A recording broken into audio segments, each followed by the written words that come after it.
করবেন, কারণ উনি দারুণ সুন্দর নৌকা চালাচ্ছে, দারুণ সুন্দর, এত সুন্দর নৌকা চালাচ্ছে যে আমাদের কোনো টেনশনই হচ্ছে না, একদম টেনশন ফ্রি, আমরা একদম আরামসে ঘুরছি। আর এখানে পরপর সারি সারি সব নৌকা আছে, আপনারা যেটা খুশি নিতে পারবেন। আসুন না কেন, আপনাদের নৌকার কোনো নৌকা অভাব হবে না, যেটা খুশি চয়েস করতে পারেন। এখানে এত সুন্দর পাখি, ওইদিকে আমাদের নিয়ে গেছিলেন মাঝি ভাইয়া, ওই দূরে অনেক অনেক পাখি দেখেছি আমরা, দারুণ লাগলো, দারুণ ভালো লাগলো। আমরা আসছে বছর আবার আসবো। তোমার কেমন লাগলো? দারুণ লাগলো, আসছে বছর আবার আসবো। আপনাদের আরো আরো দেখো দেখো দেখো কি মাছের জন্য দৌড়াচ্ছেন। আপনি কি মাছ ধরবেন আর নৌকা চালাবেন না? মাছ কখন ধরবেন?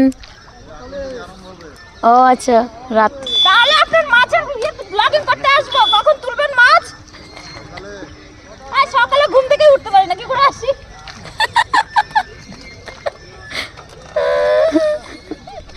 আমি যাচ্ছি, এখন তো 5 মিনিট আছে, 1 ঘন্টা। হ্যাঁ, আমার এটা দিয়ে দেবো, তোর ছেলে যে শুয়েছিল এটা বেশি ভালো হচ্ছে, দিয়ে দেবো।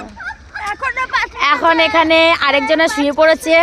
এই যে পিসি বলো, এত আরাম, আরেকজনও শুয়ে পড়েছে এখন। দেখুন এতটা আরাম, এতটা রিল্যাক্স ফিল হচ্ছে, আমার মেয়েও শুয়ে পড়েছে, মানে উনি এত সুন্দর নৌকা চালাচ্ছেন। এই যে আর কি বলবো, এ তো আটশোয়া হয়ে আছে, এ এতক্ষণ শুয়ে ছিল আটশোয়া, আমার মেয়েও শুয়ে পড়েছে। আমার শুধু ইচ্ছে করছে, কিন্তু কে তুলবে, একজন তো তুলতে হবে। আমার দিদি ওখান থেকে চলে যাচ্ছে, ভাবছে আমি কেন নৌকায় ছিলাম না। দেখুন